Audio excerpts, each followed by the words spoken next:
everybody. Welcome back to another episode of Explore the Spectrum. I'm your host, Janetta, and we are joined with Karl today with Accelerated Software. Karl, tell us, how did you get into this industry, and what does the software that you're working on try to help with? Well, I have a son with autism, so when he was diagnosed, I had actually, my background is in artificial intelligence, electrical and computer engineering, and so on. So I had learned a bit about behavioral and cognitive psychology, and I was more interested in cognitive psychology early on, but I could also see that behavioral psychology had a lot more to say about how to basically educate or help teach children with these severe intellectual disabilities. Because my son is not only has autism, but he is in that aspect of autism that have intellectual challenges and so on. So he wasn't learning, but once we started using behavioral approaches, and he actually started learning. And so then I said, well, these kids need to learn a lot, and it's a very expensive method, to teach them face-to-face, one-on-one. But the computer would be well suited, for at least some of what we needed to know, for teaching that. And they seem to be very responsive to TVs and computers and all that kind of stuff. At least, a number of them are a good variety of these kids. Intellectual disabilities is definitely something that goes hand in hand with an ADHD or autism diagnosis. And I think about what you just said. They are so savvy when it comes to computers and tablets and phones and electronics. And so if that is the method of which they're going to learn or be most interested in, then why not try to supply something?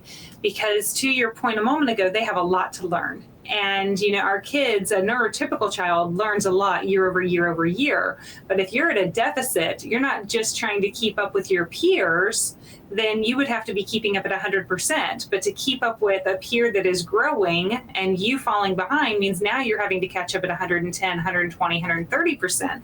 Means we really do need to find some method to reach them a little bit more on their level. So have you found that you've been able to help kids catch up to their chronological developmental age more easily using some of these techniques?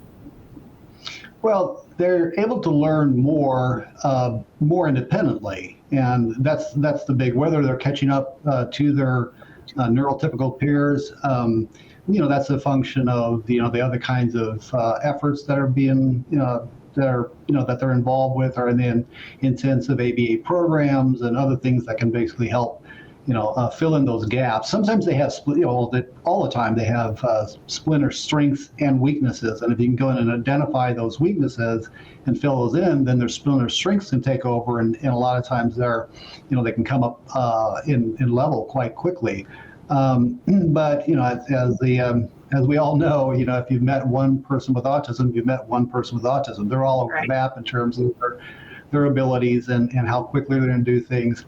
But they all need a lot of practice, or not all of them, but there's a good chunk that need a lot of practice, and more practice than the neurotypical individuals. The other thing is that they're learning to learn even more so than a neurotypical child.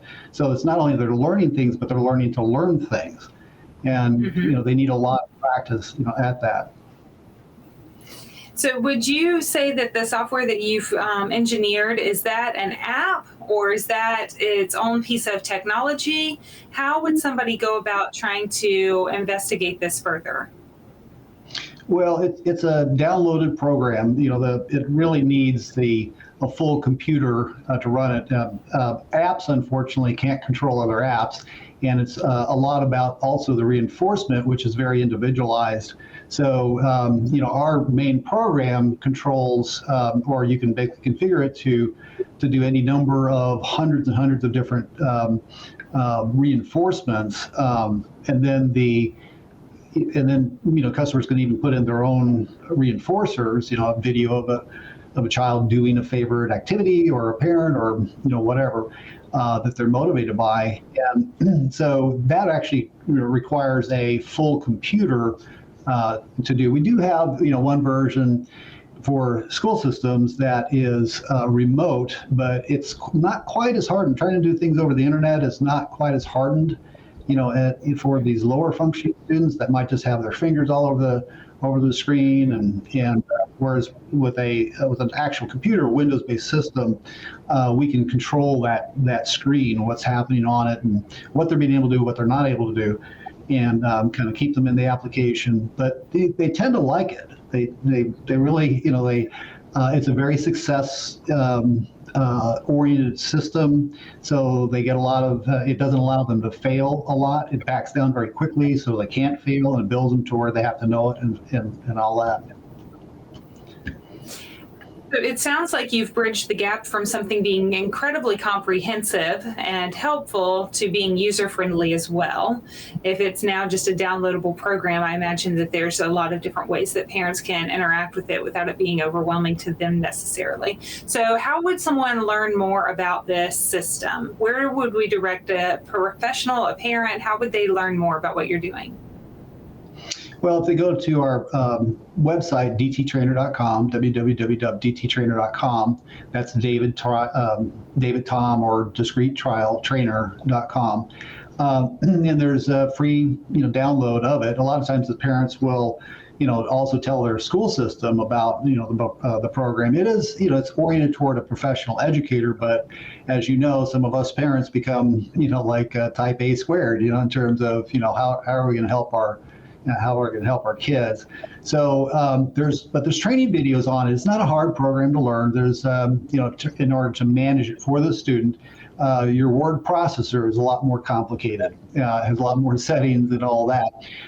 But there's a training video on it, and some people try to use it without the training video, and they don't quite get as far, or quite as fast. But if they go through the little training video, about an hour and a half of materials, then that system is going to do just hour after hour after that, week after week, month after month, working with these kids. There's 160 something content programs at a developmental range of 3 to 9 years old, and then there's hundreds of reinforcers, and so but they can there's since these kids don't have a kind of a neurotypical developmental sequence, then it's up to the parent or the teacher to assess what the child needs at the time. And so they pick the content program, pick the reinforcers, and then it goes off and just does all the micromanagement of actually instructor, like an ABA therapist working with the child, but it's the computer. Well, that's fantastic. I am so glad that you shared with us today about this program, because I know that there's a lot of people that are going to be clicking over to learn a bit more, myself included. I want to see more of this and understand it a little bit better. And so thank you for joining us today, Karl. And thank you to all of our viewers for joining us as we continue to explore the possibilities.